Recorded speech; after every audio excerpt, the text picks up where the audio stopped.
政治活動を始めさせていただきたいと思います。講座開始の前に少し入力からちょっと、ご案内というか確認のメールだけさせていただきます。今回のインターネット数字体制塾世代史の授業を実施しているということで、2月のですね、世代史の世代さんの講座の様子とか、写真を今、トークを公開する予定になってまして、で、皆さん、方々のご一中ですとか、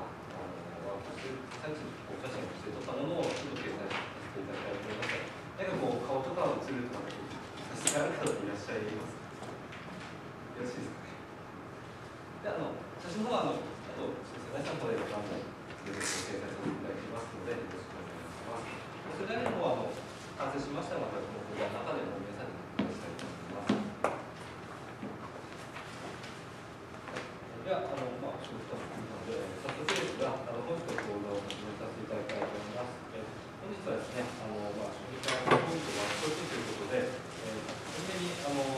初に講義に関していただいた本田先生の方から、小児科学の一つという形でお話をいただいて、で、後半はですね、小児科学を専門でやっていただいて、後ろに座っている、株式会社アルタナティブ&シリーズの櫻井先生に、いただきます。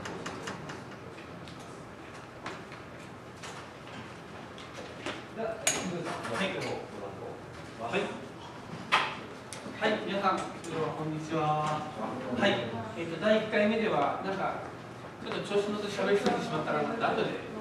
反省をした次第なんですけども、今4回目ということで、もう、現地行ったり、マーケティングの講義したり、どうですか、いろいろ、ですよね。でしたよね。はい、よろしくお願いします。どうですか、こういう講座をして。はい。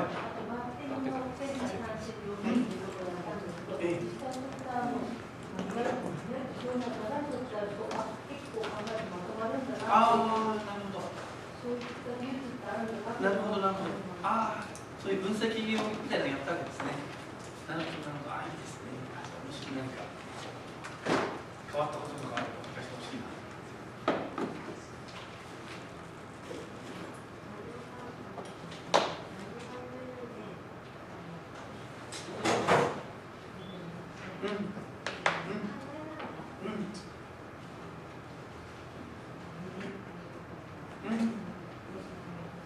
はい。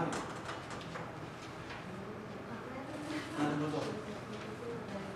るほどね。はい、ありがとうございます。最初の1回目の僕の講義でもね、三角形書いて、こう、実行っていうのが一番下であって、その上には計画とか目標とかビジョンが、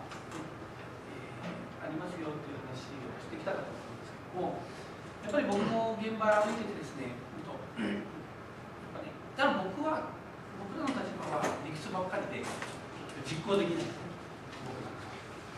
言ってるだけで。やっぱ皆さん、現場に一番近いところにいて、日々実行している皆さんが一番やっぱり強いと思うんですけども、そこに強い皆さんがさらにそこの上の部分、計画しているところをね、いろいろ分析したり考えたり、計画するっていうのも加わると、ものすごいやっぱり強くなっていくんだと思うんですね。だからまさに6次化っていうのは、僕はどこかと連携して新しい付加価値を上げるみたいなことだけじゃなくてね、皆さんがその実行から上の部分を、やってもらうってことが一番僕は6次化っていう今の言葉が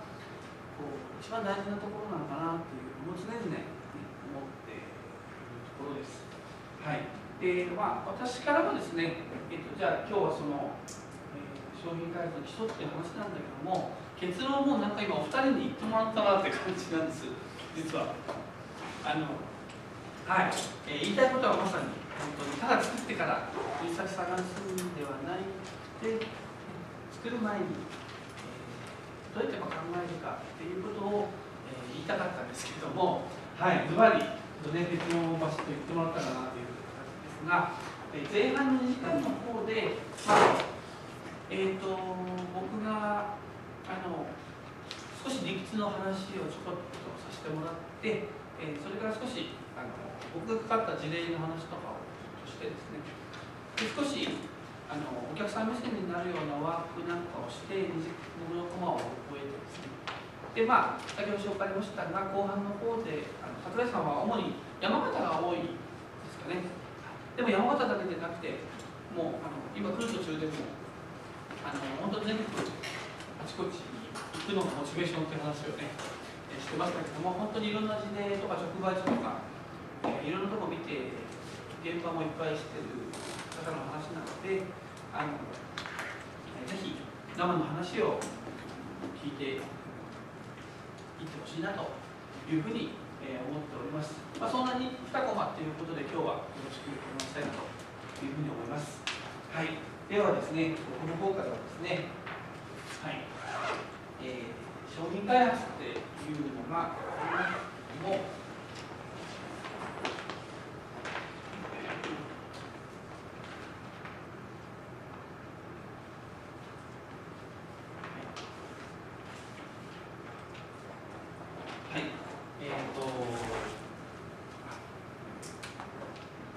そうですね、さっきもお話ありましたけども、従来と、今後って書きましたけども、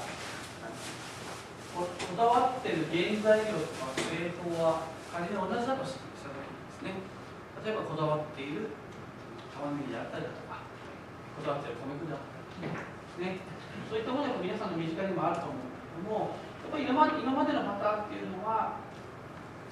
ある日突然商品開発ひらめくわけですね。これ作ったら売れるんじゃないかみたいなですね。俺の商品はこだわってるし、作り方も独特のものがあるし、もう絶対俺のものは美味しいに決まってるんだと。で、この間さ、商工会の集まりでお酒飲んでたら、ある加工業者と意気投合して一緒に作ることになって、これは作ったら売れるぞと。みたいな形で商品開発をしていくわけですね。で、パッケージはかっこいいのを作る。売れるはずだと。田舎では課題がないはずだと。で、作ってから売るところを探すっていうパターンが実は非常に多いんじゃないかなっていうふうに、僕自身も考えられてるんですけども、意外とですね、今農家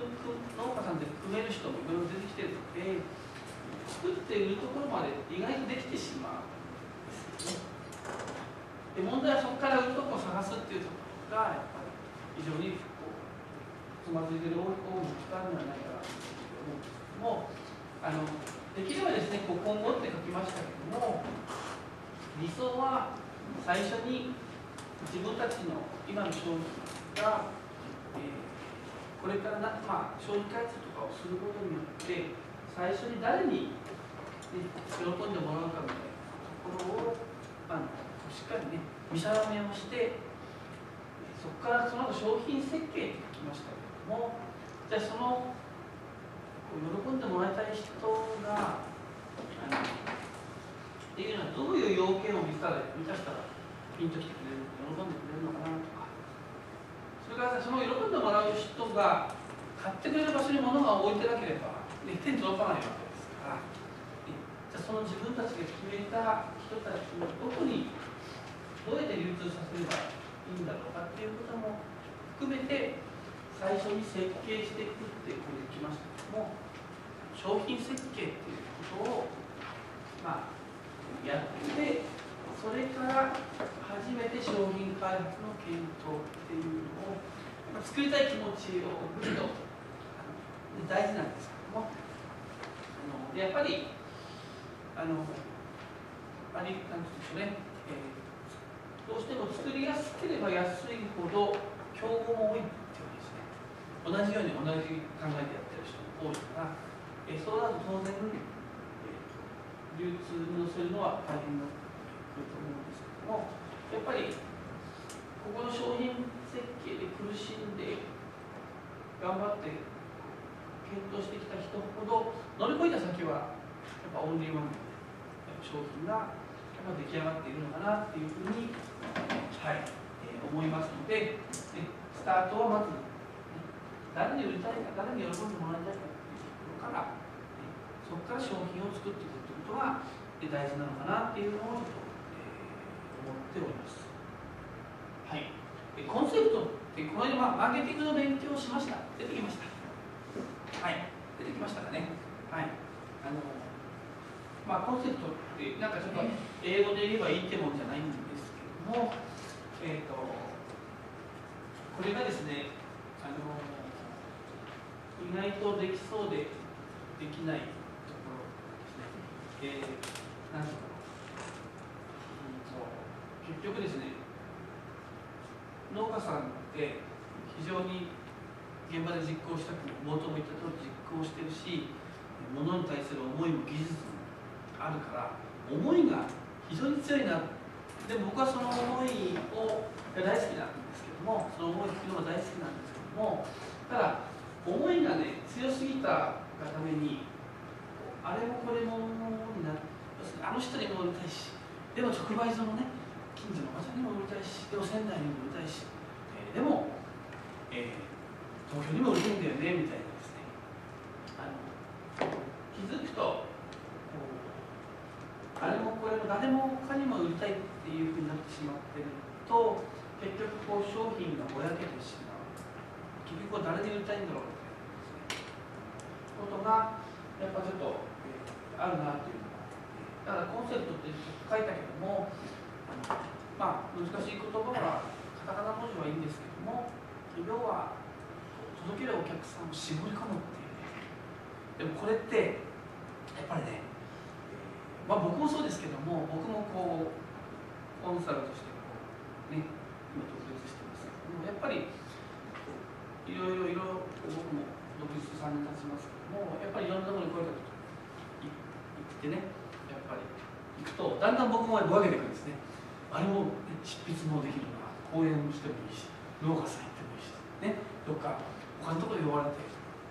ったりして、だんだんね、僕もぼやけてくるわけですよ、やっぱり。だから、人に言うほど、コンセプト絞ると結構やっぱり大変だなっていうのをね、感じますけども、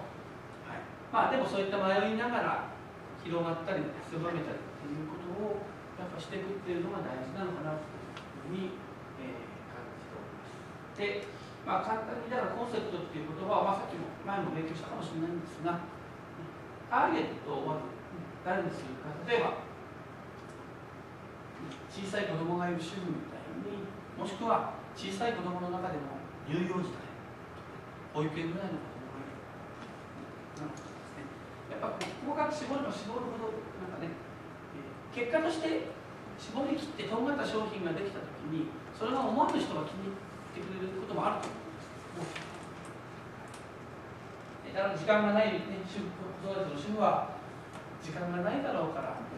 簡単に料理できて栄養面でもいいって、ね、で子供が手が汚れないようなものがいいんじゃないかと、やっぱターゲットの立場になってどんなことに困ってるのかなとか、どんなことに関心があるのか、そしたらもしかしたらこのターゲットで一生懸命時間がないみたいなところをテーマに商品開発してたら、思わぬところで実は忙しいサラリーマンのね、東京の IT 会社みたいないうようなサラリーマンがもしかしたらヒットするみたいなことも結果としてはあるのかななんていうですけども、最初はできる限りだから妄想ですよね。皆さんが恋人にね、どうデートしたらどう喜ばせるんだみたいなねことを妄想して考えるみたいに、でもあの子もこの子もどの子もいいだとやっぱりね、結果的にモテなくなりますよね。僕はそういう経験あんまないからですけども、はい、あんまり例がよくないですけども、ね、こうやってターゲットの立場に立ってみて、でそのターゲットに、どうしたら、伝えたいキャッチフレーズとかね、自分の商品の強みを伝えられるのかっていう、2番目と3番目が似ているところはありますけども、この3つを考えるのがコンセプトっていうふうに思っていただければいいのかなと。だから今安心安全とかこだわってますっていうのは、これほとんどの農家さんがみんな安心安全でこだわってるので、これを主婦の人が見てもなかなかやっぱりピンとこないですね。それよりも例えば朝食にこういう食べ方で食べれますよとか、総学係の子供にうちの商品を食べることにこういうメリットがありますよとか、ね、薬事法の関係で言えるところも言えるところもありますけども、そういうふうにターゲットの立場で主語をね、私はこだわっているの、私はもうお客さんに変換をしてもらうと、そこは後でちょっと簡単なワークをしたいななんて思うんですけども、はい、そんなふうに、コンセプト、ターゲットをまず決めて、ターゲットの立場に、主語をターゲットに変えて商品というのを考えていってほしいなというふうに言っております。ちょっと理屈がすいません。もう少し長くなってすいませんが、じゃあターゲットってどうやって絞り込むのかっていう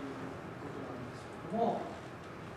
簡単に言うと地理的変数って書きました。もうどこに住んでる人ですね。これが、仙台市内に住んでる人か、それとももう少し県外でもいいのか。デイサスファームさん前回分析ほら1回目でしましたけども、あそこは、スタートは多分市町村ぐらいだと思うんですけども、今仙台県から北陸ですね。だけど東京までは考えてないですよね。何名かいるかもしれないですけど、でも基本は宮城の人に来てもらうみたいなところで、やってると思うんですけども、やっぱ今野さんのすごいところは、あんだけ大きくなればもっと、ね、進出してもいいと思うんだけども、あえて東京とかはあんまり行ってないっていうところは、ちゃんとやっぱ地元の結構大事にするみたいな、やっぱこの、ね、ターゲットの囲い込みっていうのがちゃんとできてるんだろうなっていうね、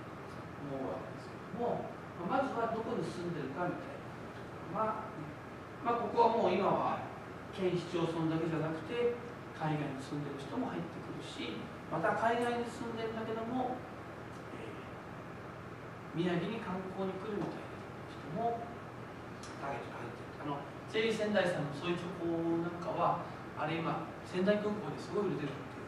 ていうね、っていうのはやっぱり中国人の方とかが帰り際に空港で買って帰るっていうね。そうすると地理的変数は、海外に住んでる人の中でもさらにターゲットを絞っていて、日本に観光に来る、もしくは東北に関心のある海外の人ということですね。私も今年から香港の輸出をちょっと今、スタートしたんですけども、スタートしたのはですね、香港に無類の日本酒好きの香港人なのに利き酒の免許を持ってるんですよ。どんだけ日本好きなんだっていう人なんですけども、なんでこう片言の日本語でね、男山好きねみたいな言うわけなんですけども、そういうやっぱりね、熱烈な日本ファンみたいな人がいるなと思って、その人と今組んで、ちょっと一緒に仕事始めたりもしてるんですけども、やっぱそういうね、日本好きな海外の人とか、面白いななんて思うんですけども、それがまず地理的変数。あとは人口統計変数っていうのは、年齢層ですよね。小さい子から、主婦から、男性から、高齢の方から、ね、ある男女どうなのか。もしかしたら男性に絞ったみたいなことあんまないけど、あっても面白いですよね。で、家族構成。そういうチョコなんかは、これからバレンタインになると、独身の男女のターゲットになってきたりとかですね、だんだん細かくなってくるんですよね。食性とかね。で、心理的変数ってのは何かっていうと、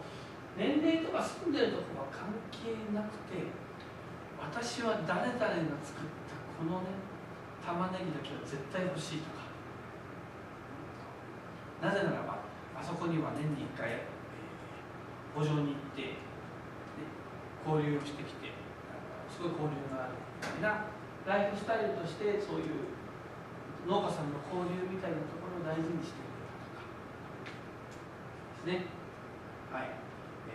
価値観、例えば私は美容に関してはもうとにかくお金かけるんだみたいな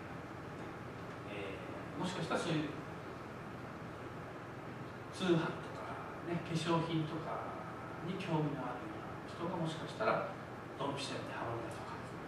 もうとにかくこのライフスタイルの好みとか、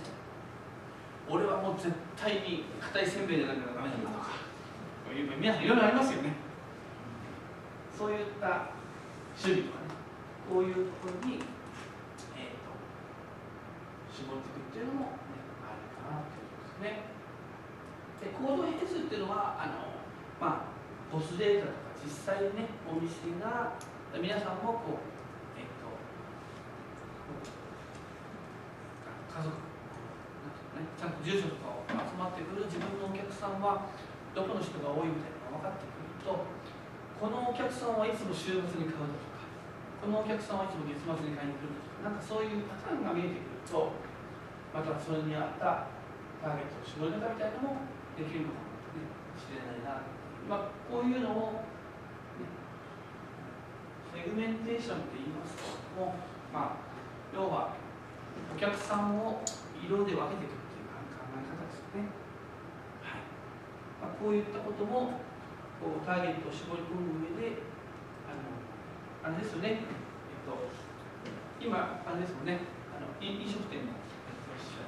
ね、そうするとお客様のどうですか、こう特性とかありますか、このやっぱり。うちの大きいのはちょっとあると思うんですけど、住みだけの店舗なんですよ、一番大きいの。泉ヶ岳のその時の店舗。それでもうお客さん、つまりっていうのは、その段階で。わかる。それをどうやってこう、店のメニューが狙ってるさせるっていうのを、製造として、それをユーザーに提示するシステムが。なるほどね。だから今日初めてだから皆さん、じゃあ皆さん知ってますね。そうですね。もしかしたら泉ヶ岳に山に登る人がもしかしたら山に登る時に持ってってもらうみたいな、もしかしたら商品になってるかもしれないし。店頭とかですね、飲食じゃなくて、なるほどね。帰り際に買ってもらう、立ち寄ってもらうのではなくて、そこでテイクアウトして、外で食べてもらう。そうですね。そういうのを、やっぱりご商売されてる方は、きっとこういう、ね、お客さんのパターンみたいなのがいろいろね、きっとあるんだろうなと思うんですけども、そういったことを。で、例えばこれ、ちょっとこれ、例が正しいかあれなんですけども、ギフト商材みたいな、例えば作りたいみたいなね、ちょっとギフトを送る人がターゲットになったんですよね、ギフトを送る人がね。そうすると、同じ一口にギフトって言っても、これは、ね、ターゲットは結構細かくできますよっていう話をさせてもらうと、さっきの話で、例えばそうそう、この間僕びっくりしたんだけど、大船渡の人と喋ってたら、うちはみかんいらないので、店頭販売して手伝ってたんですけど、なんでですかって言ったら、私がサンマを西の方に送るから、代わりにお客さんからみかんが来るのよと。だから私は送んないのよと言われて、日本ってやっぱそうこういう、ね、ギフト文化っていうか、やっぱりね、送るっていう文化があるなと思って、まさか東北の人がそういうふうに言われるとは思わなかったんですけども、ね、そうですかなんて話聞いてましたけども、基本はですね、特産を送るっていうのがポイントですよね。だから石川さんのゆうべしなんかをやっぱ仙台でメーカーとして戻すよね。自分が食べるんじゃなくて外の人に送りたいみたいな、やっぱり自慢したいんですよね、地域のね、きっとね、地元の人はね。もしくは東京なんか行くと珍しくてないもの、話題性になるものを送りましょう、ね。やっぱりだから住んでる人とかによってもギフトの成功は違ってくると。もしくは海外からのお土産でドライだったら持って帰れますよとか、そういうこともあるかもしれないですね。今この人口統計変数と言いましたけども、ギフトでも法人とパーソナルっていうふうに大きく分けれますよね。要は法人ギフトっていうカテゴリーもあれば、個人でやっぱり僕もびっくりするんですけど、女性って結構プチギフトしません？しますよね。こうお友達とかね。男性はそういうのはないですよね。あんまね。女性って本当あるのは、僕も最近だんだん女性と仕事することが多いので、だんだん僕も女性がしてきてですね。こんなさシフトでも平気でランチできるよねとか言われるんですけども、そう娘からお姉だとは言われますけども、そうね、送るって大事だなってプチギフトだから法人でお歳暮とかをきちんと最初に送るのにまた全然商品の構成が変わってきますよね。世代間で渡すものもあれば、ね、所属しているところとか交友関係とか血縁関係とか師弟関係とかね、お世話になって人とかですね。まあ、これはちょっと心理的変数とちょっと絡んでくるかもしれないですけども、お祝いとか喜びとかっていう目的もあれば、ステータス、地位、偉い人に送るとかそういうこともあるし、日頃の感謝とか季節の、だから商品開発するときに、すごいね、なんだっけな、前聞いたのが、普通に送るんじゃなくて、季節の例えば花とか、なんかアクセント、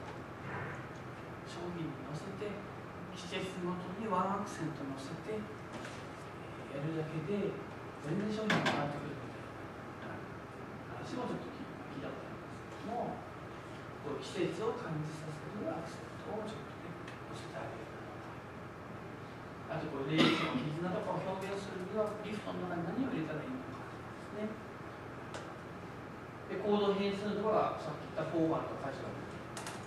そう考えると結構ギフトを一つとっても結構細かくなってきますよね。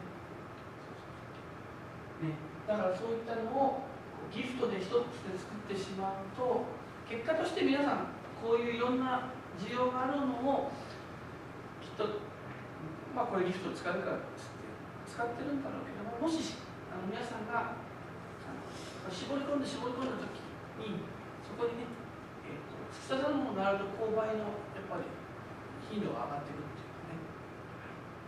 まあ、なのでこういうふうにちょっとこうお客さんを絞り込むっていうのはこういう軸で、ね、やってもいいんですよっていうことなんですけども、でもこういうマーケティングの話っていうのは、まあ、ネットとか教科書ではどこでも載ってる話なんですけども、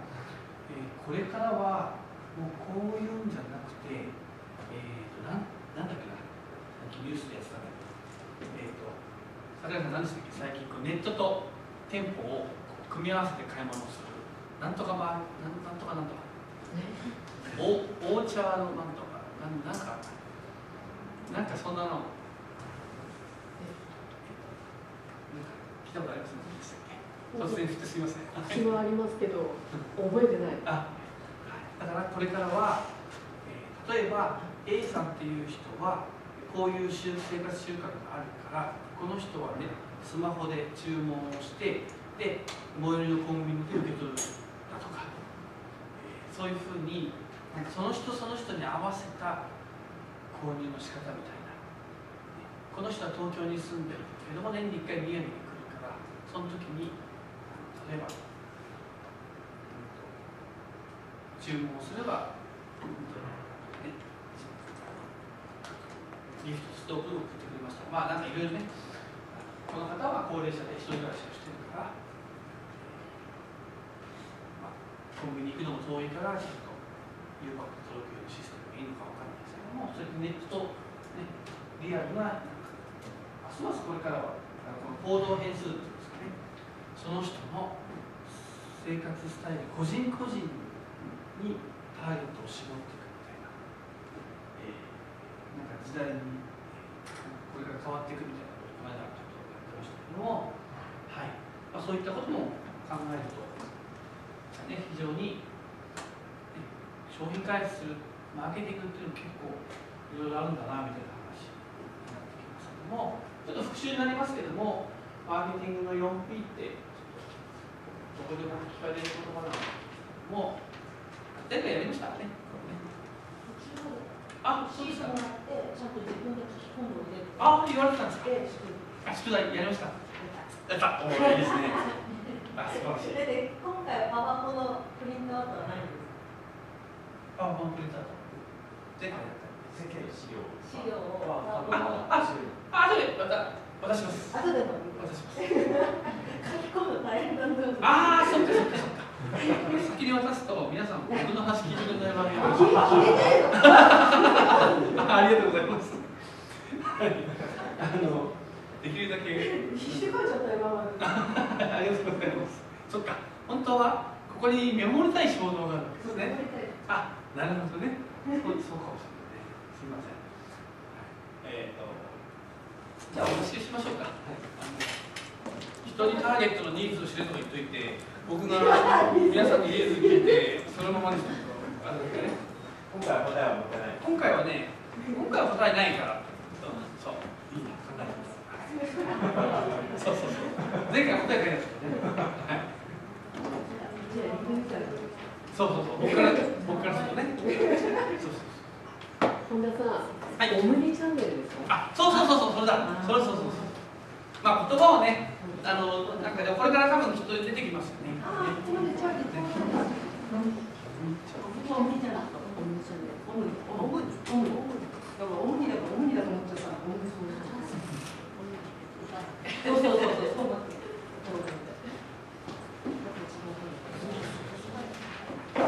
まあだからそう考えると本当まあね、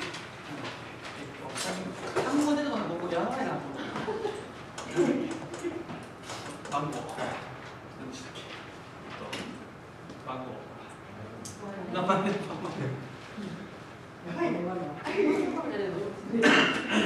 マイナンバーもコンビニに出せば何でも書類とか受け取るしますけど、まあ逆も怖いね、情報流出も怖いけどね。まあでも本当だから最近は、すごいね、ネットで結局情報を見て実際の店に店舗に来て現物を確かめてそれでまたネットで買うっていうね、これ困った人が多いですね今ねやっぱだからお客さんっていうのは常にやっぱ進化してくる、常に考えて、でも当然ですよね、やっぱり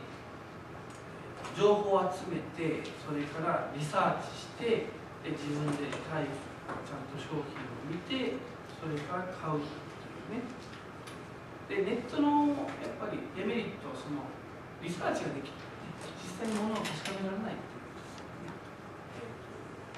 なので、賢い消費者は両方見てから決めるみたいなね。だから電気屋さんなんかも最近は今だったらいいけど一回離れたらこの値段なしでいう人もいますよね。まあいろいろあなたこの手でいろいろ変えてくるかなと思う。はい。で、まあこの 4P っていうのはこの間宿題になっているところだったので説明は省きますけれども、まあこうやって切り口で整理をしていくと、まあ大切なのはこれを事前に自分で整理するっていうのが、大事にはなってくるのかなということで、はい、百貨店に置く商品と、ね、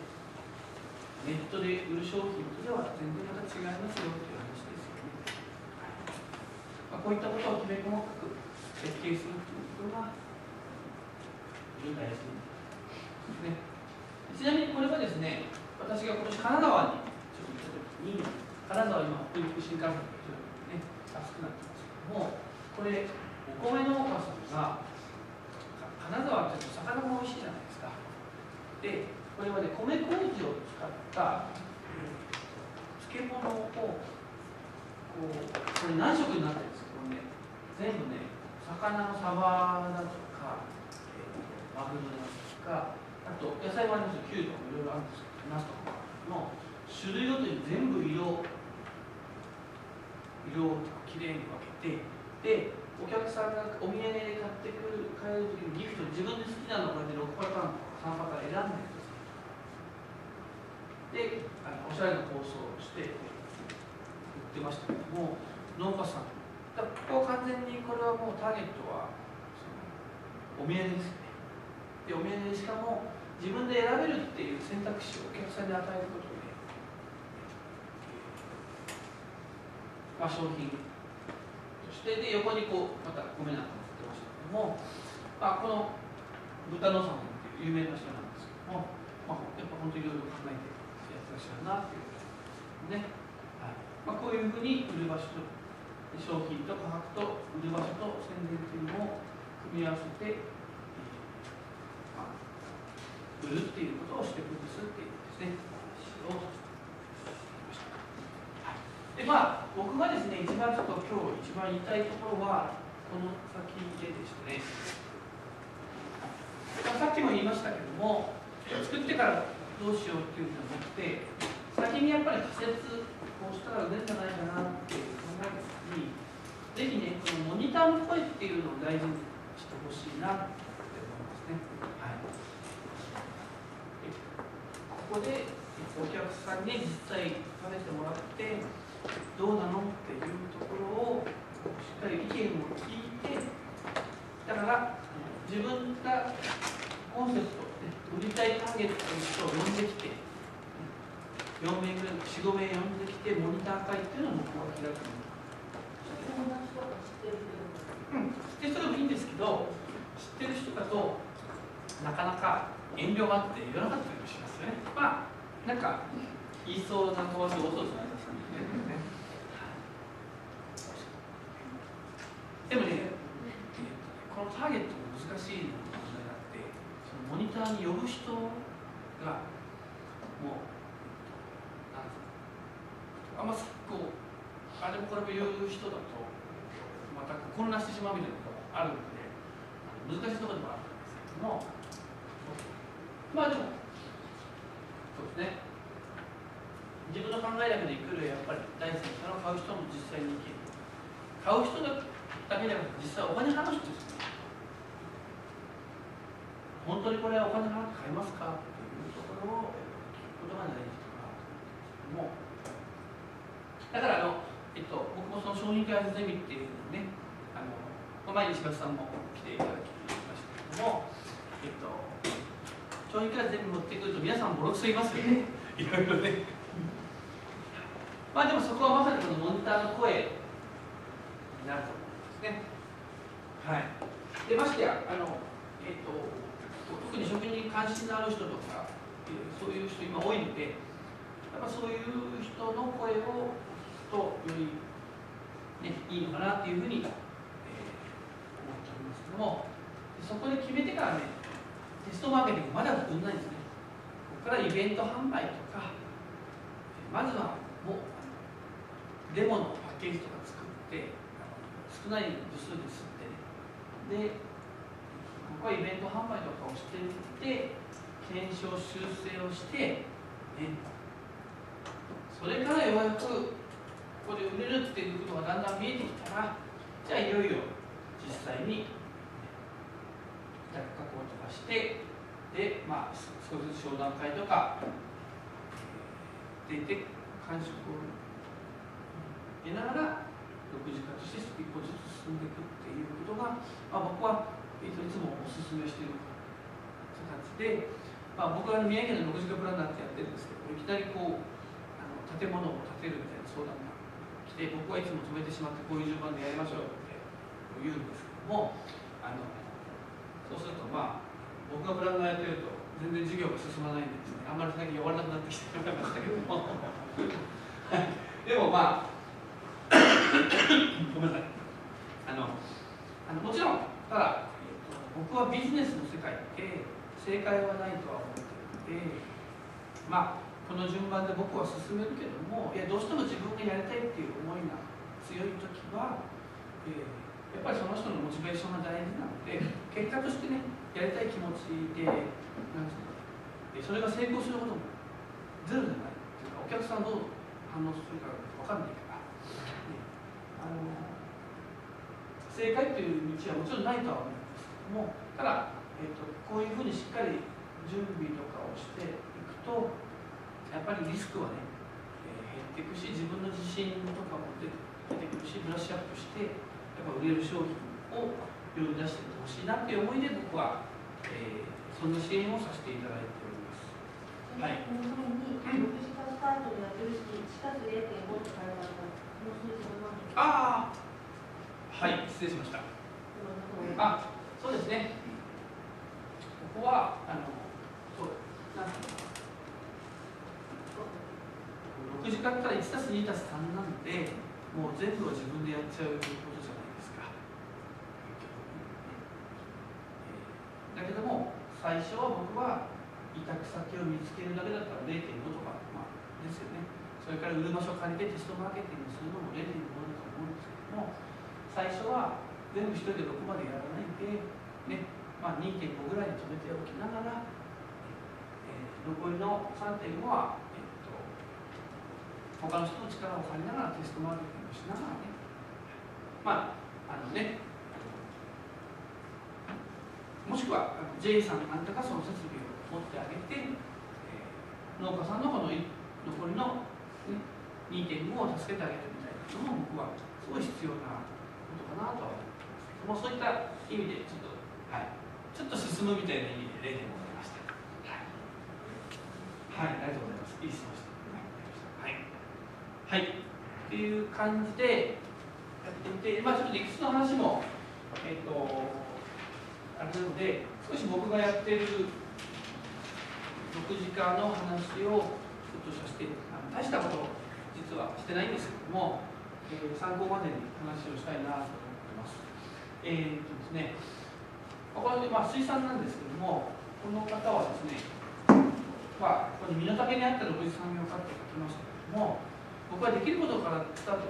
すればいいのかなと思っていまして、でこの人はね、塩釜の桂島ってところで海苔を作ってる養殖屋さんの海苔を作ってるんですけども、僕も初めて漁師さんと仕事するときにちょっとどんな屈強のまあ来るかと思ってこう緊張したんですけども、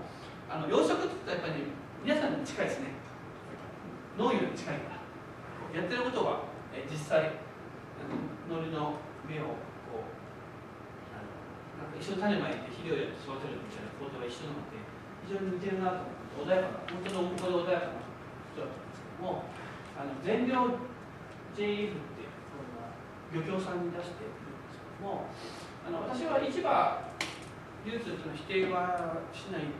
それぞれの選択肢だと言っているんですけども、ただ市場のですね、なかなか厳しいところに、例えば松島のランクはもう A ランクですよとか、有明の海苔はもう1番ですよとかありますよ。そのね、もう市場評価というのは覆せないんですよ。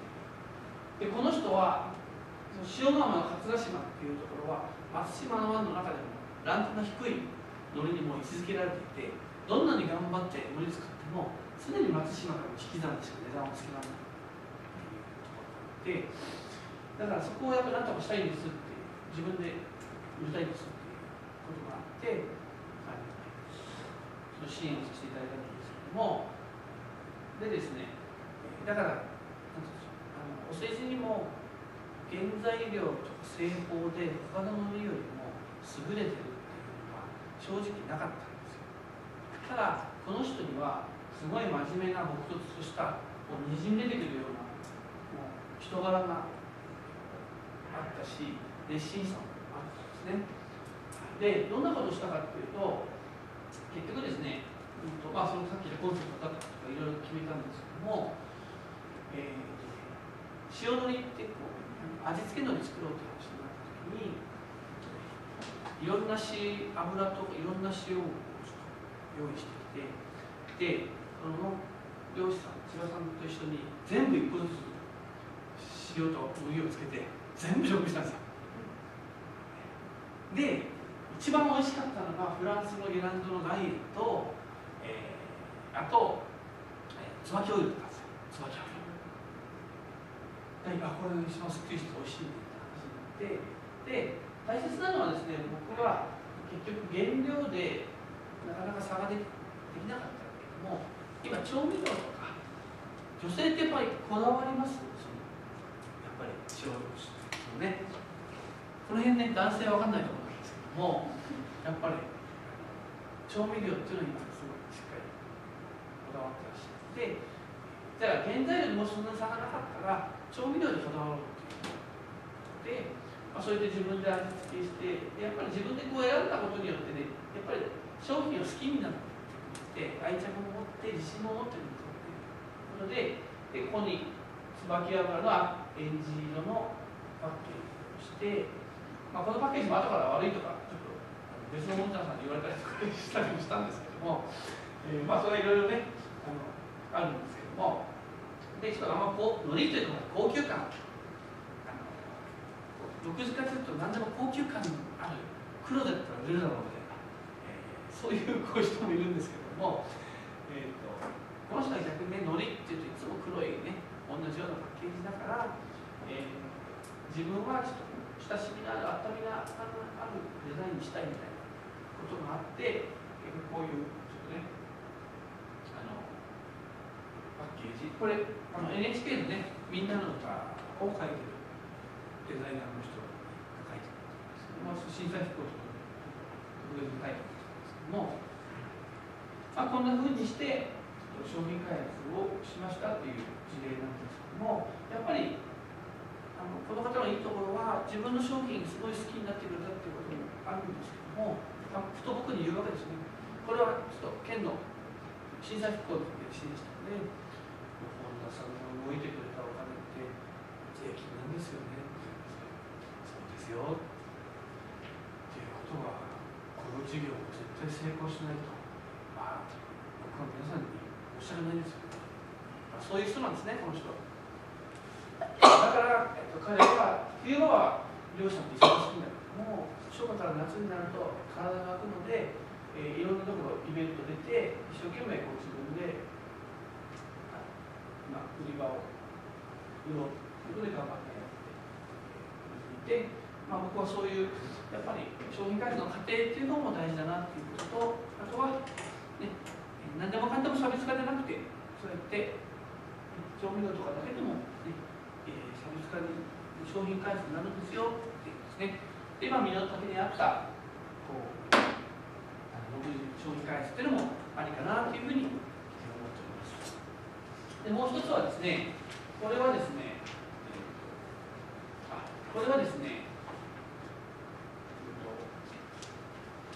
栗原の方にあれですね、お米作ってらっしゃるところに韓国の人が嫁いでおられてで韓国のトッポギっていうのを地元の美味しいお米を使ってとっても大んだということで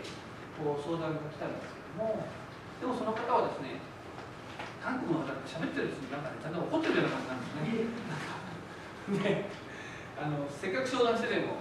逃げられてしまうみたいなことがあってでやっぱどうしてもね韓国の味を伝えようとして甘辛いトッポギ日本の美味しい米でトッポギの味付けをして一生懸命イベントで出していること僕とあったんですけどもやっぱりなかなか売ってなくて最後はタダで配ってしまってみたいなことをしててでやっぱり日本人の立場になったってこれはさっきのターゲットの話なんですけども本人はやっぱりこんな美味しい日本の米を感動してで自分の伝統の料理方法でやれば絶対日本人喜んでくれるって思うんだけども日本人からするとトッポギを食べたいときってどういう時かっていうと朝ごはんで食べたいと思わないですよねやっぱり韓国行った時に食べたいと思うんじゃないですか新大久保行った時とか韓流スターを追っかけてる時とかねそういう時に食べたいと思うんだって一旦僕もちょっと甘辛いっていうところを切り離して日本人が好きなような味付けに変えてみましょうっていう提案をこれ怒られるんじゃないかとドキドキして思ってたんですけどもただ韓国のトッポギって工程で2回ぐらい蒸すっていう工程を繰り返すから、なんかぬめりが取れるんですよね。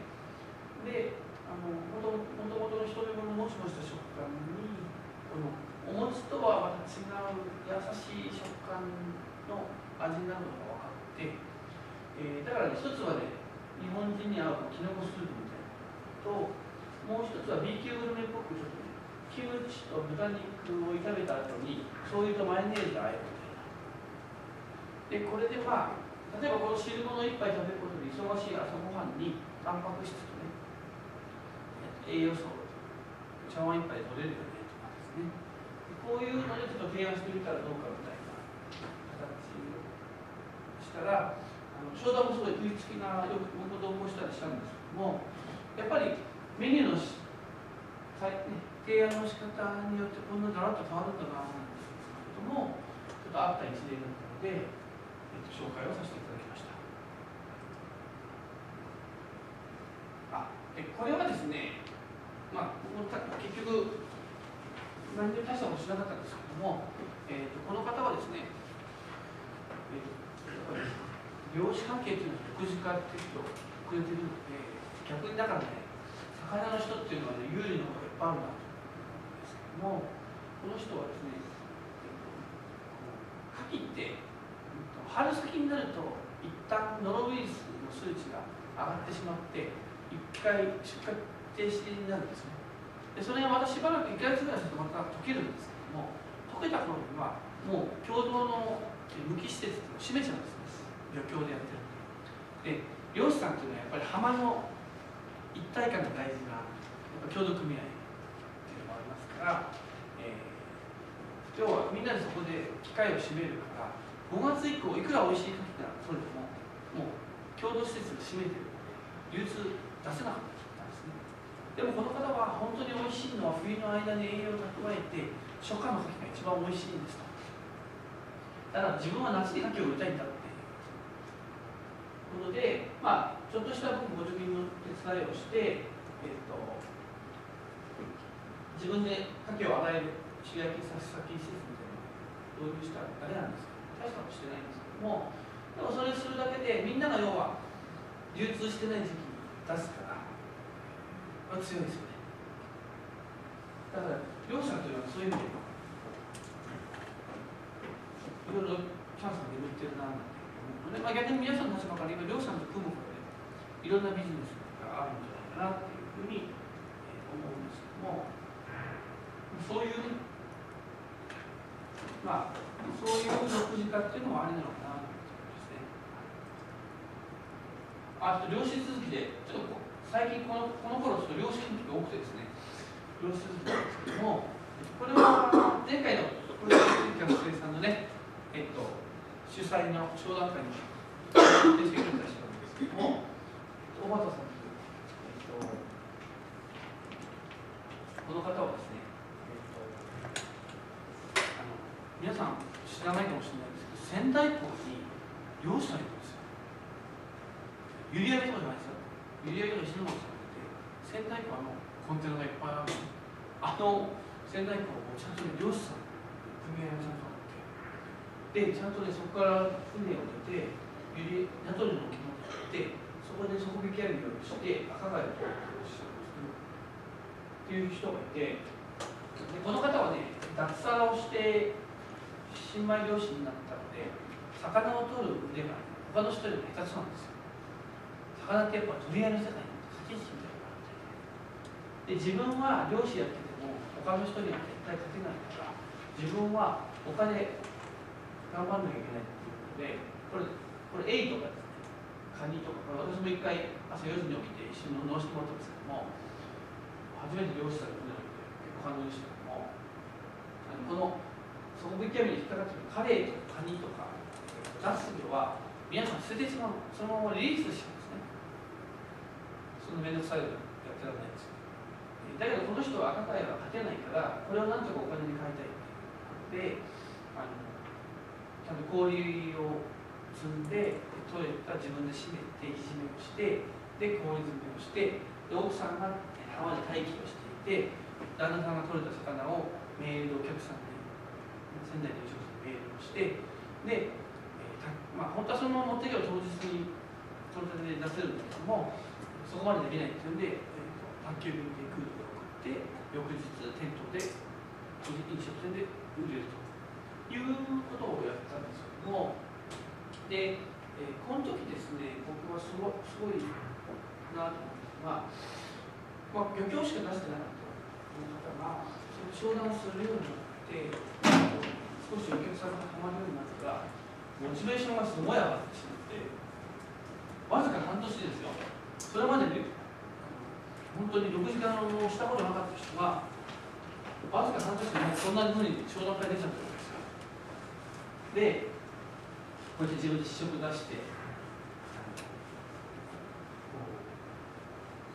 一生懸命商談をするようになっていて、でこの半年間でここまで変わるっていうのは、すごいなと思ったんですけども、それはやっぱ何かっていうとね、ここに書いてあるんですけども、うまくいってるね、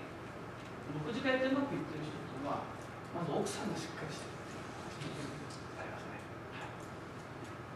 ここも奥さんがそうやって裏方でフォローして、ね、いたっていうことなんですけども、プラスでこの販売先のモチベーションっていうのはね、やっぱり僕なんかがどうのこうの言うよりも、買ってくれるお客さんと喋って、商談することにすごい嬉しかったみたいで、実際そこのお店に自分で食べに行ったりとかすると、やっぱり自分の名前がメニューに載ってるわけですよね。でもそこでもますます僕自覚が面白いみたいな感じで、わずか半年でこうやって商談できるようになって、でびっくりしたのが、車庫エビ、美味しい車庫エビ取れるんだよって言ったんですけども、商談もうまくいったんだけども、やっぱね、車庫エビはね、鮮度劣化が激しくて、クレームになっちゃって、だからやっぱ浜入りしなきゃダメだと。ついてすぐ入れなきゃダメだとなって、じゃあ加工場作ろうみたいなことで、もう加工場も自分で探してきたりして、動き始めて、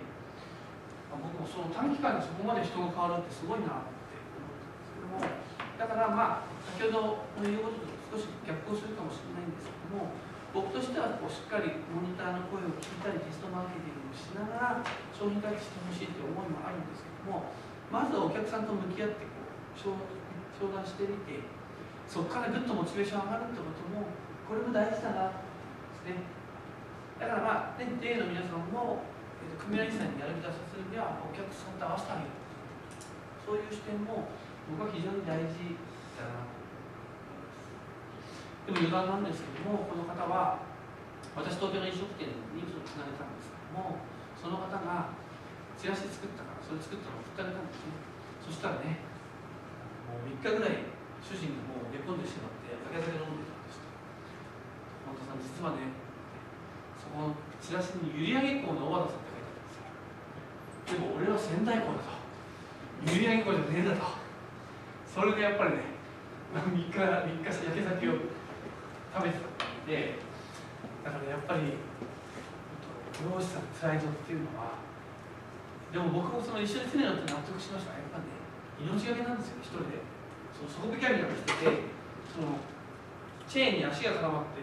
しまったら、もうね、死ぬしかない。誰も助けてくれる人いないから、一人で。だからそういう中でやって、その仙台港に戻るっていうのは、やっぱり大事なことなんだろうなと思って、ウルトラサマの人はそんなのね、東京で入江の名前が知られるんだから入江にしたいんだよってことを僕に言われてるけど、絶対言えないですよ、そんなことね。なので、やっぱそういう、やっぱり、現場でやってるそのプライドっていうのは本当にあるなぁなんていうのも、ちょっと余談なんですけども、感じた一面でした。で、この方は皆さん行ったことある人いますかね？日だまりっていう大学、柳湯ありますね。この方はですね、すごい僕はいいなと思ったのが、これちょっと商品化っていう6時間の事例になっちゃうんですけども、要は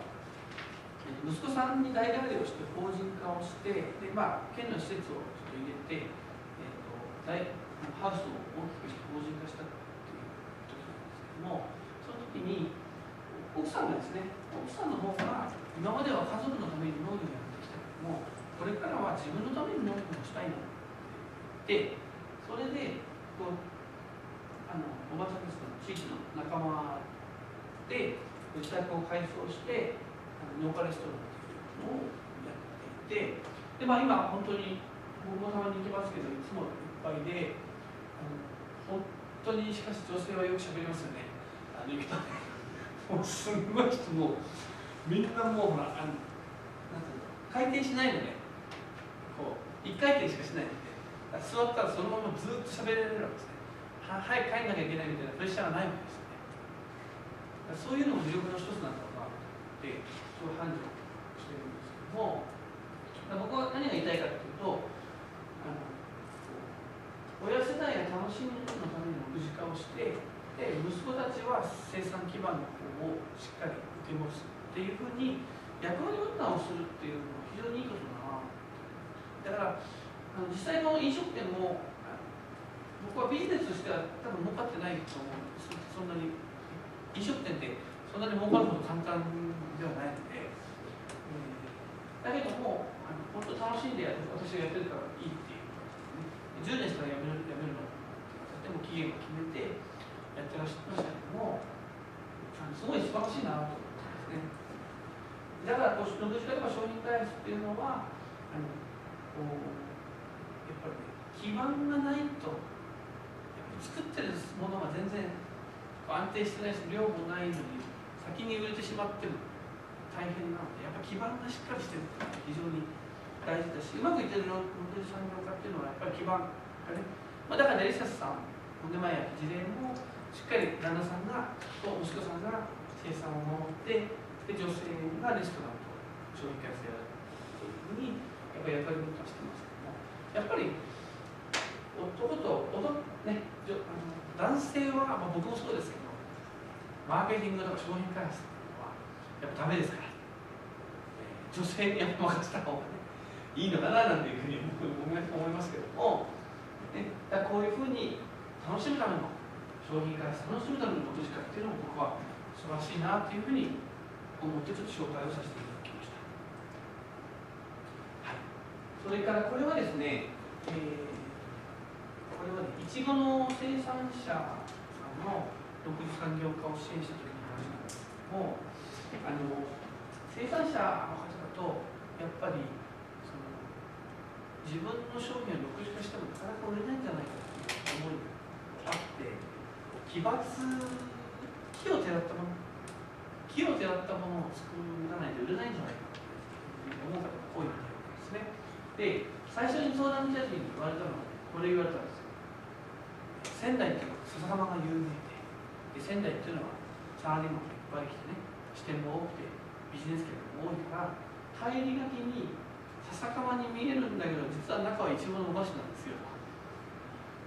でこれを作ればサラリーマンの人が東京のオフィスの、ね、レディーたちにこうお土産をしておさせるんじゃないか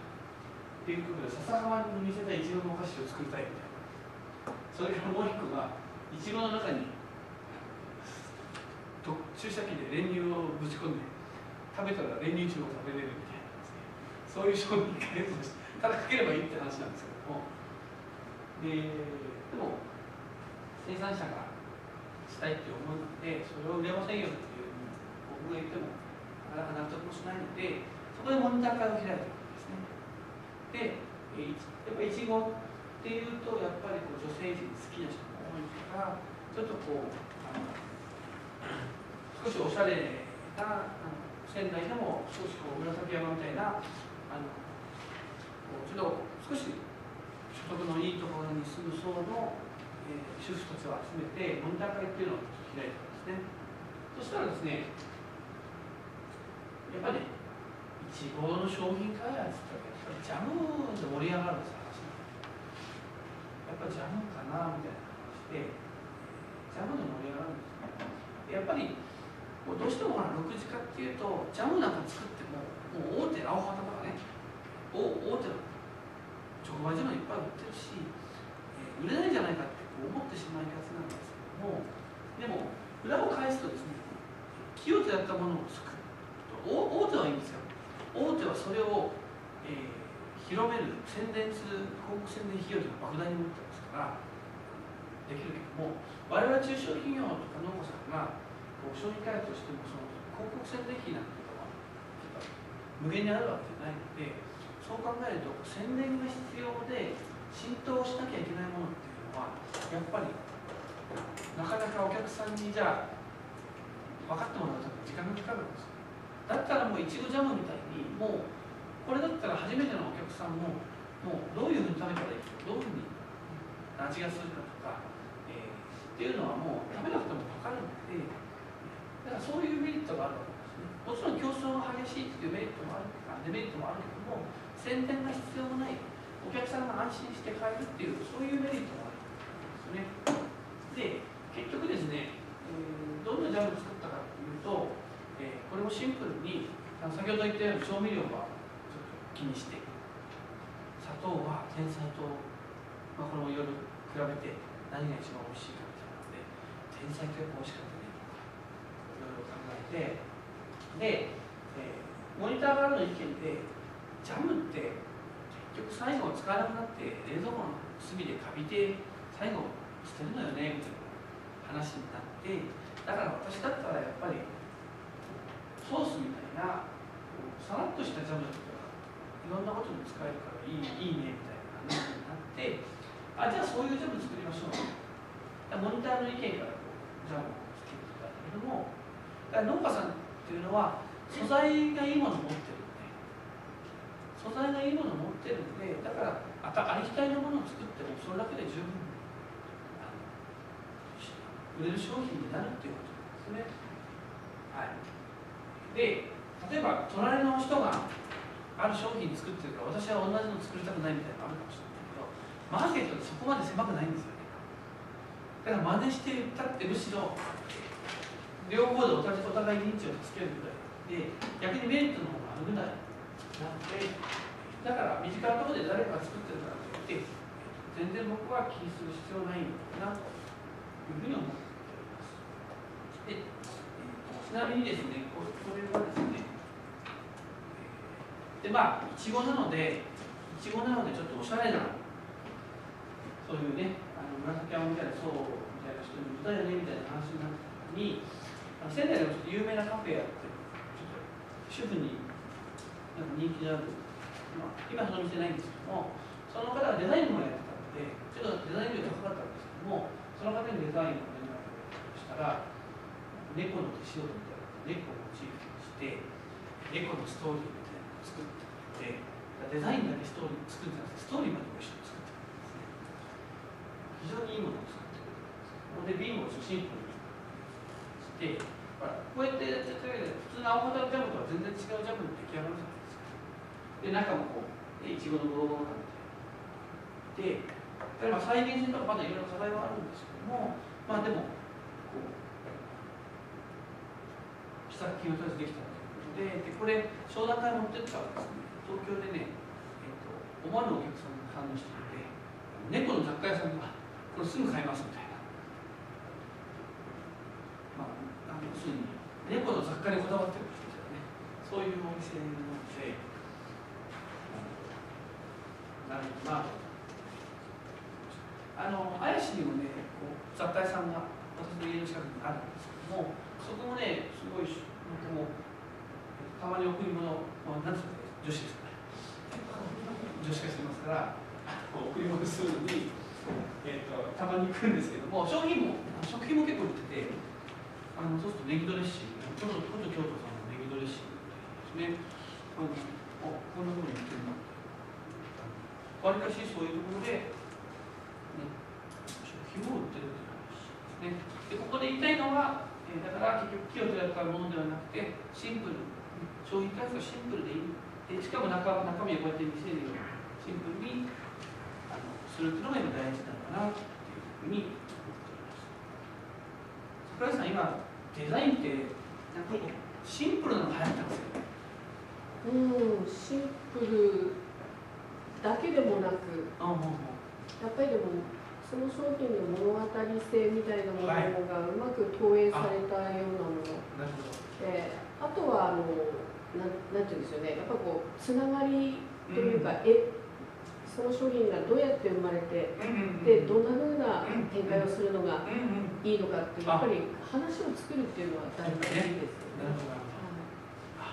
すみません、後半の講義の中身を今言ってもらったかもしれないですね。ぼーっとしてると振られるから。すみませんね。さっきゆっくりしててくださいって言ったのでね。大丈夫です。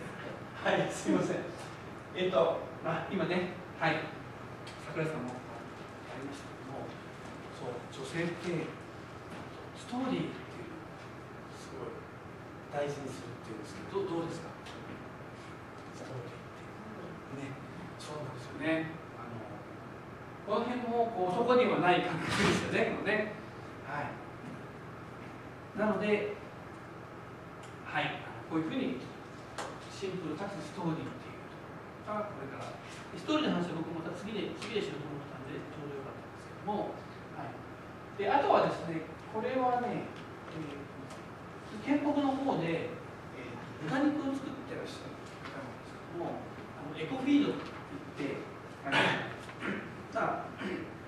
自分のね独自の食物残渣とかで作った配合飼料で食べさせた豚なんですけども、僕びっくりしたんですけど、本当にその豚肉美味しくて、でそれ以来私バーベキューはここからお湯出しで買うようになってますけども、本当に甘くて美味しいんですよ。でこの方の、商品開発のコンセプトはもう最初から豚肉養豚業っていうのを地域でずっとやれてこれてる地域の方々が自分は地域に還元したいんだ、だから地域限定の商品開発をしたいんですっていうのが最初の依頼ですね。最初からターゲットが地域っていう形で、だからこ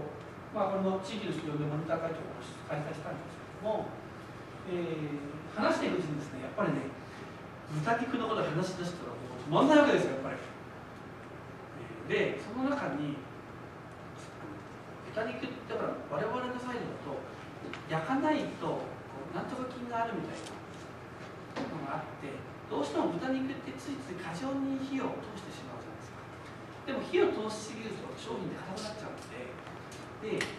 実はこの人がポロッと言ったのは、うちの豚肉を茹でると美味しいんだよねみたいなことで、豚肉っていうのは実はそんなに火通さなくて大丈夫なんだよね、皆さん誤解してんだよってなって、だったらその塩入れにしましょうっていう話があったんですけども、これがもうトロトロでめっちゃくちゃ柔らかいんですよ。もう思い出しただけで僕も食べたかったんですけども、で、これをテストマーケティングしましょうって言って僕も一緒に言ったんですけども、半日で完売したので、やっぱりね、豚にお肉とかって強いですね。お肉と魚っていうのはイベントがメインになるので、結果的にですね、これは素材がいいので塩茹でをした、ところで余計な味付けをしないで止めましょうってことにしたんです。あとはお客さんが帰ってから焼きそばにするもよし、バーベキューにするもよし、鍋に入れるもよし、自分チャーハンに入れるもよし、自分で好きな味付けをしてもらったらいいんじゃないかということで、塩茹でしたのみのっていうところで商品開発を止めるんですけども、僕が今商品開発ゼミって東京から先生呼んでゼミをやってるんですけど、その先生も同じこと言うんですけども、我々って皆さん思いがありすぎてしまって、ついつい最後まで作りすぎてしまう。もうそれを止めておくことによって、あとはお客さんの方で自由に、素材を楽しんでもらうっていうところはお客さんに任せれば、だから作りすぎないっていうのも商品開発の一つの大事なキーワードになっているんですね。ところなんで、そういう商品開発も、素材重視で料理の余地を残す、ちなみに県北ってですね、やっぱり畜産も盛んなんで、漢方牛なんか有名でいろいろ商品開発していますけれども、行ってみるとやっぱりね、完璧にもう味付け終わった商品とかいっぱい並んでるんですね。でもここにこの方のシンプルなやつがあったらいいと思いませんかという話をしてね、したらもうみんなが最後までやりすぎるところを自分だけは取り組む、ね、ことも、商品開発の一つのテーマなのかななんていうふうに、で最後にですね、この方は、これはですね、私が農協で最後の仕事が原木しいたけ損害賠償の請求の仕事を最後にしてまして、その時に知り合った方なんですけども、まあ、あちこち僕もこう説明会もあったんですけど、他の人はもうほとんどの方がいくら保証してくれるんだっていう請求の金額の話が多かったんですけど、この方はそんなことよりも私たちは早く再開したいんだと待つお客さんがいるから、そのためにどうすればいいかというところを私たちは聞きたいみたいなことを言ってくれて、でもそこからすごい仲良くなってしまって、今でもお付き合いさせていただいているんですけども、この方はですね、田浜だけでもこの方の原木しいたけだったらもうまっさらに売れるみたいな、非常にもうおいしい原木しいたけを作っていて、農林水産大24年連続受賞ってこれ相当すごいんですね。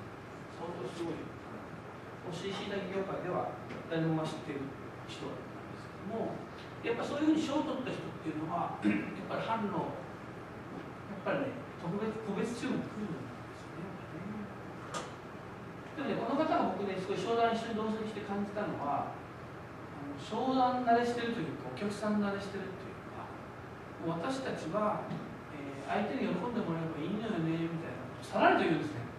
その言葉にもうね、バイヤーさんは一黒ですね。ほんで、いくらで欲しいんですかなんて言うと、ある人が僕連れてった時は、キリさんまだこれからするって言われた方は、やっぱり商談うまくいかなかった。後から言われても、その場で値段出せなかったら、申し訳ないけど、怖くて商売できませんね。だけどこの人は何の打ち合わせもしないで言っちゃったんだけども、もうね、値段とか言われても、ポンポン、うちはこれでいいですみたいな。で、なんていうの、やっぱりお客さん慣れしてるっていうのは、すごい大事だな。だから僕は6時間っていうのはすごいいいことだなと思うのは、お客さんとこう向き合う回数しかないんですよ。僕もずっと販売してましたけども、慣れしかないんで、この方はもうそれがにじみに出てるっていうことで、ちょっと紹介をさせていただいたんですけども、この方はですね、もうね、このレベル、ここまで来てると、もう僕がどこで見ましょうとかいう必要も全くなくて、マーケティングの戦略がどうも僕のこう理屈を言ったところでもう体に染みついてますからね。だから何にも言う必要ないんですけども、唯一の悩みが忙しくてデザインとかブランドとかを作る暇がなかった、それをしたいっていうことで、要は先にデザインとかブランドを作ってしまってから、売るスキルがないとまたこれ難しいんだけど、ね、この方にもう売るっていうことをずっとしていて、そこからちゃんとロゴとかを、ね、つけるとやっぱりね強いなっていうふうに感じるわけなんですけども、結局ね、こういうふうに直売所に出していたのが、年明けの七夕県はこれが並びました。ちょっとこう熊さんマークの熊谷さんの熊さんのロゴを作ってですね。で、やっぱりこれもですね、僕もすごいデザインって本人が思い入れを込めるのが大事だなっていうのを感じた時なんですけども、やっぱ家紋みたいなデザイナーさん調べてみて、熊谷駅っていうのは家紋はこれしかないんです分かってきて、それを入れてくれたら嬉しいみたいな話で、この方は原木しいたけのお米作ってるので、パンフレットをこうやって金色の米と原木の配合を並べてデザインをしてやっぱりね、デザインってもちろんいいに越したことはない。先ほど桜井さん先生が言ってくださったストーリーっていうのはまさにそういうことだなと思うんですけども、こういうふうに作っていく過程でストーリーが出てくるっていうんですかね。それがやっぱりデザインで僕も本当に大事だなっていう、感じました。で、よくブランドがあってここう言うんですけれども、ブランド化っていうのはですね、ちょっとこれもマーケティング用語で恐縮なんですけども、厳密に言うと4つありますよっていう話ですね。最後に事例で話していただいたんですけども、ブランドっていうのはもともとは牛の焼き印だったりして、で放牧してる牛が、これは本田さんの牛だか、シェーバーさんの牛だかわかんねえみたいな、ね喧嘩になっちゃうので、焼き印をして誰の牛かって分かるようにしたっていうのがブランドっていう言葉の起源だと聞いたことがあるんですけども、今ではブランドイコールお客さんとの約束であったり、お客さんとの信頼関係の度合いっていうので考えていただくといいのかなっていうふうに思うんですけども、最初にですね、ブランド認知って書いてあるんですけども、七夕家に行った時にこの熊さんマークにシートで置いてありました、ずっとお客さんはこの間これ食べたら美味しかったのよねと、言って思い出してまたこの人のマークの原木シートを買うっていう段階はブランド認知って呼ばれているわけですね。要するにこのマークを見た瞬間にもう、前どんな料理をしてどんなふうに美味しかったのかお客さんが覚えていてくれて、そこでもうお客さんとの信頼関係ができ始めているってことですね。で他の人の原木シートじゃなくてこの人の信頼だったら少々高くても買いますよっていう形になってきているんですね。これがブランド認知と言われているものなんですけども、で、次の段階になると、店頭でまたこのシートを見たときに、その方はもうこの美味しいなっていうのはもう分かってるんだけども、これは原木しいたけだから美味しいんだよねと、要はそのストーリーっていうか、もうこのマークイコール原木しいたけって金賞しいたけでもなくて、原木しいたけどこまでしっかり認識してくれるっていうところをブランド再認っていう言葉、言葉どうでもいいんですけども、そうなるとまた信頼関係が増してますよね。原木しいたけってことはじゃあこの人の星も美味しいはずだわみたいなことになってくるんですね、きっとね。で、3番になるとね、もう少しすごいのはお客さんが七夕に行ってないわけです。もしかしたらまだ車の中かもしれない、もしくは家庭で子供と会話してる時かもしれない、熊さんマークのしいたけ食べたいわと子供が言うわけですよね。これはもう主婦は最強のマーケティングですよね。じゃあ七夕家行って買いに行こうかと、熊さんマークが置いてあるから。これがここまでお客さんとの関係がついてくるともう大したもんですよね。そうすると、もしそこで お店で置いてなかったとすると、お客さんがお店で文句言うんですよ。なんで熊さんマークのしいたけないんですかと。そうすると仕入れのバイヤーはやっぱ高いから置くのやめたけど、やっぱりおかげがあるなということでリピート注文が来るわけですね。僕もスーパーに野菜をずっと仕事してましたけども、やっぱお客さんからの声でひっくり返ったことがありました。お客さんからのリピートの声があると店は置くようになります。最強ですね。だから友達に頼んで僕のプライベートブランドで作ったエノキの防水までお店で行ってくれと頼んだりしましたけども、ここまで来るともう相当な信頼関係で、4番はもうブランドイメージとなりましたけども、これはですね、その先ほど冒頭で風評放射能の話しましたけども、この方が、報道されるのが平成24年1月だったんですけども、仙台は4月に出荷停止になったんですけども、この方はだからそれまでまだ店頭月に1回イベント会場で売ってたんですけども、その時にはこの人ね、自分の原木を全部年代別に全部自腹で調べて、全部数値測っ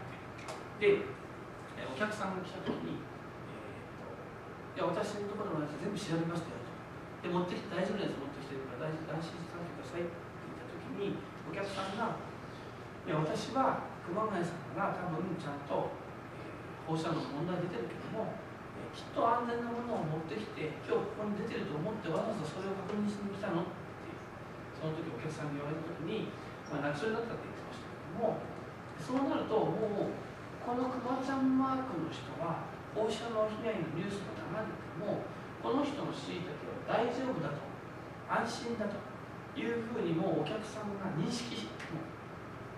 ブランドに勝手にイメージを作ってくれてるんです。ここまで来たらもうお客さんとの信頼関係はもう相当ですよね。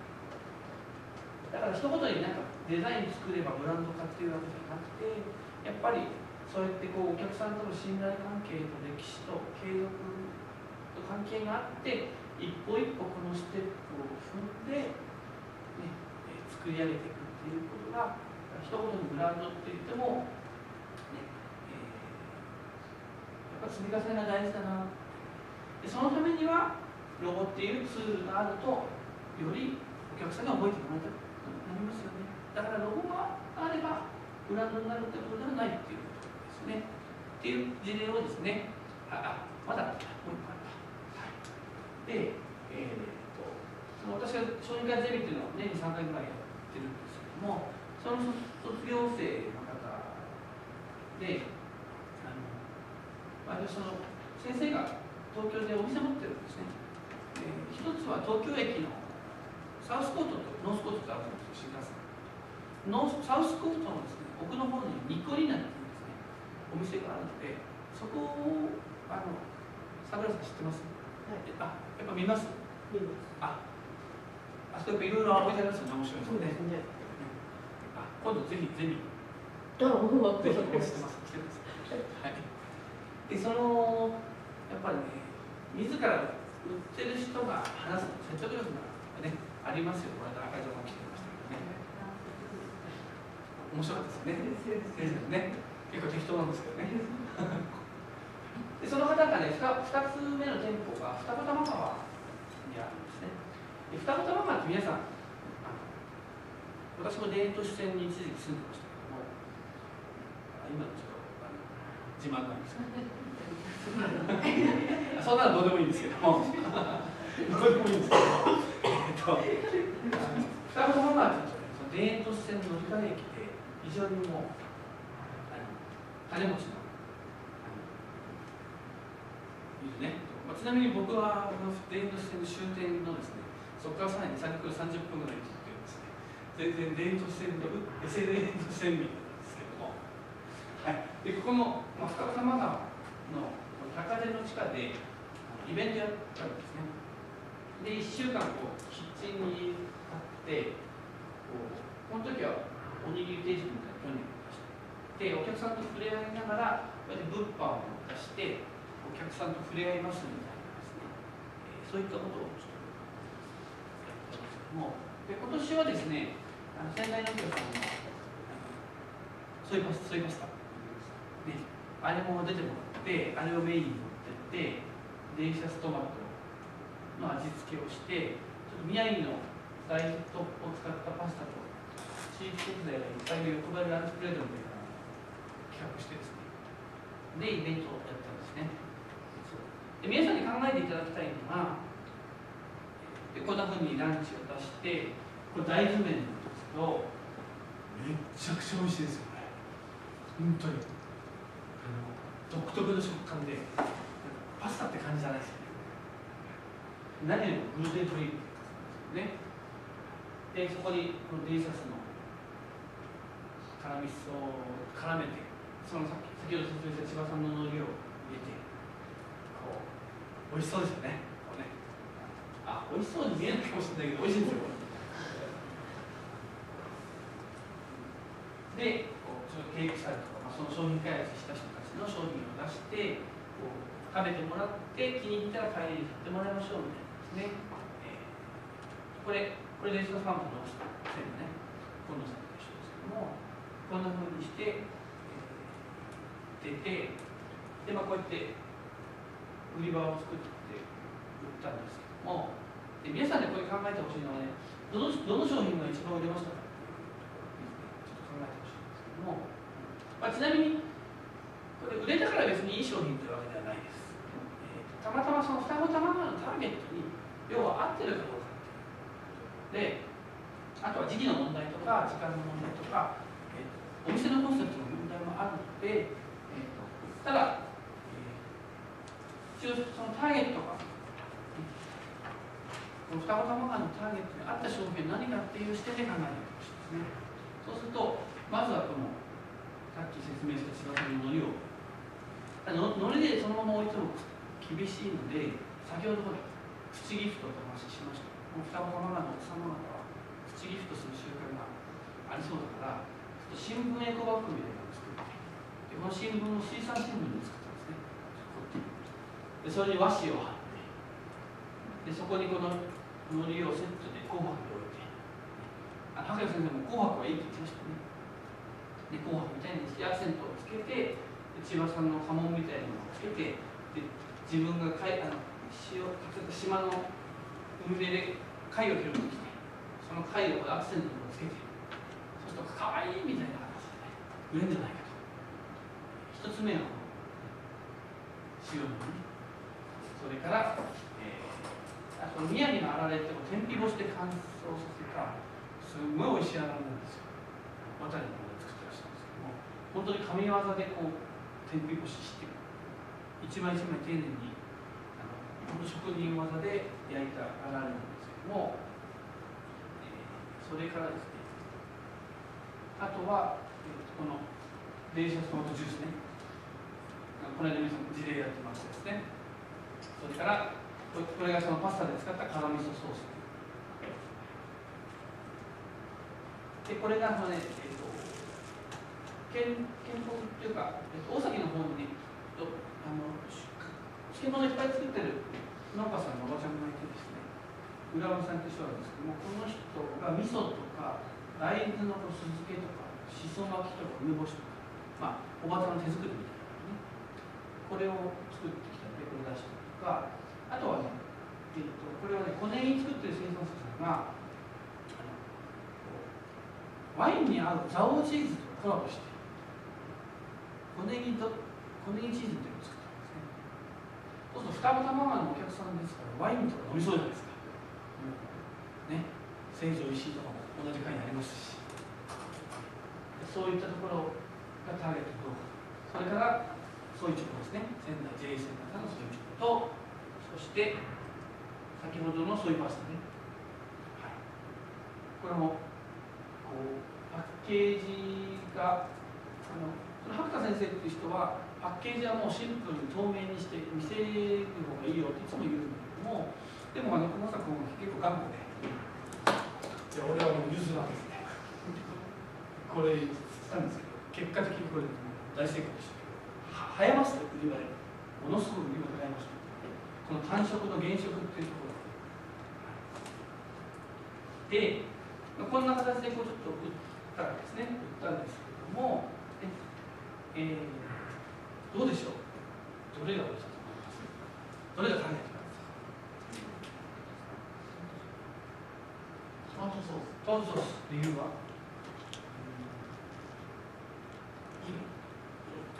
なるほど。色が赤からなんかいいんじゃないか。なるほどね。でも食って一番美味しそうに感じる色ってオレンジって言いますね。だからね、偶然私も川口納豆のさんと社長と親しいんですけども、川口納豆さんのラベルをバッチシオレンジですよ。で、あの人の面白いところは最近日本酒作ったんですよ。で、日本酒とモンネさんって人は米も作ってるから、日本酒作ってその日本酒に川口納豆のオレンジのラベルをペタッとつけたんですね。それとそれ売れちゃって、やっぱりこのオレンジのラベルにも愛されるファンがいるっていうのがあるのかもしれないですけども、余談ですけどね、そうオレンジとか赤っていうのはやっぱいい色だなっていう話ですね。じゃあ女性の意見どうでしょうか。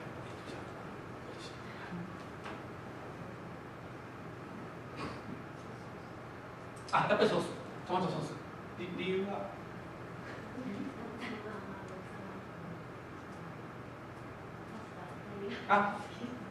イタリアンが好きだからと。なるほど、なるほど。はい。もう二子玉川の人は、おそらく香川のうどん並みに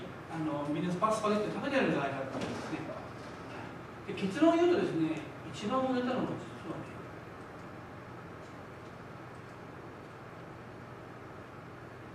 しそ巻きなんですよ。そうそうそう塩漬けのしそ巻きって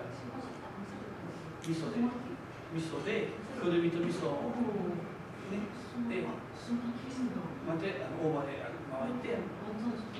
もう皆さんにとっては当たり前のもんですよね。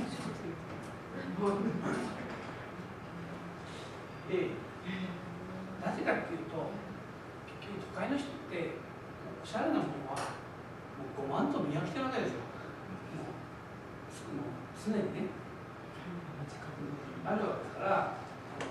そうすると逆に村上さんなんかはデザインなんかも別にそんな戦略的に考えたわけじゃなくて、知り合いの人に習字の上手い人がいるから書いてもらってシンプルにね書いてるだけなんだけども、この素朴さが都会はやっぱ試食しやすいとかいろいろありますけども、そう試食出しやすいっていうメリットがある人これはね、でもびっくりしたのはね、一人でね10パック買ってきた人がいるんですよ。そう、それがね福岡出身なんですよ。だからお土産に買って帰るって言うんですよ。だから福岡の人にしてみると、東京だとまた全国いろんなものが集まってきますけども、その福岡の人が多分東京来た時に東北の人のきっと珍しかったんですよね。絶対自分の周りではないものだから。だから、一人で10パックも買った、話題性もあったのかもしれないけども買ってったわけですよね。だから面白いなと思って、だから我々が例えば都会をターゲットにするっていうと、もうおしゃれなものっていうふうに決めつけてしまうんだけども、やっぱりターゲットの言葉をモニターの声を聞いてみると、そういうふうに一面が出てくる。だからモニターの声を聞きましょうっていうんですね。はい、ちなみにですね、2番目に売れたのがやっぱりこれなんです。そういうことで、これは何で売れたかと、もちろんランチのメインになったとかそういうのもありますよ。そういうのもあるんですけども、やっぱりね、都会の人は物が溢れてるから、やっぱり、珍しいものっていうのはね、すぐピンとくるみたいな。だからやっぱグルテンフリーの大豆パスタっていうのはありそうでない商品っていうのをすぐに感じ取ってて、やっぱりだから僕も売ってて、あ、これないわねって言って買ってる人が多かった。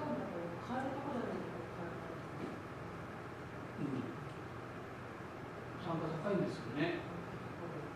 でもね、やっぱりね、結局これね、100グラムで398円、430円。ね、でもね、大豆って結構腹持ちがいいので、実は一食で十分家族。いつもね、買おうと思って買える。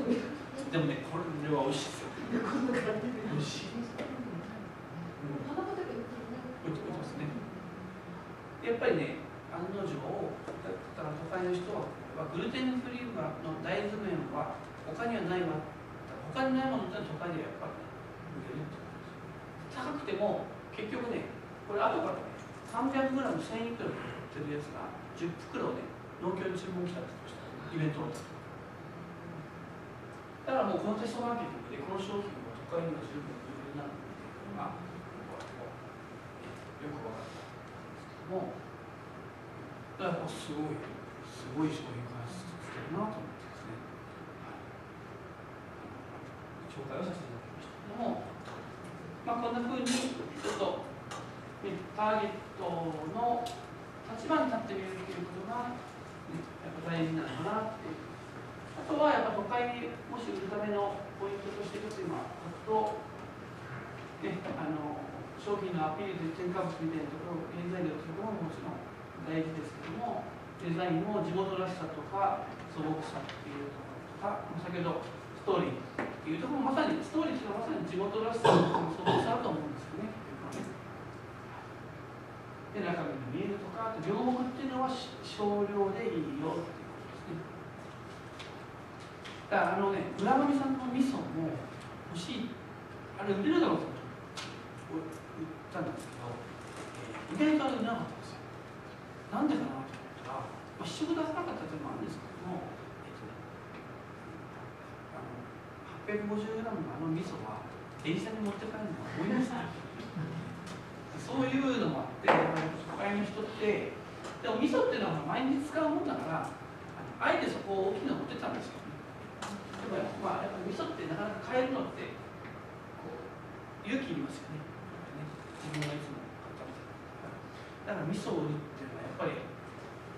本当に大変なことだ。でもそれを乗り切ったら逆に乗りられることがあるっていうね。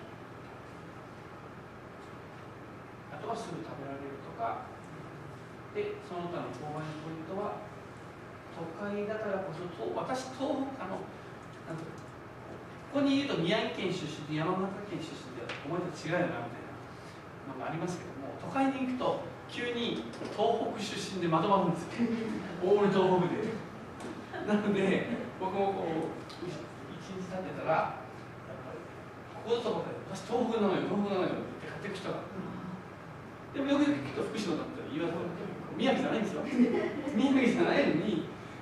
やっぱりそういうね、やっぱり全国から東京って集まってるんだなというなので、はい、こういうのも参考までですね、はい、してほしいなと思います。はい、ちょっとすいません、少し話しすぎてしまいましたが、ちょっとじゃあ5分間ちょっと青呼吸をしてまた半から始めたいと思います。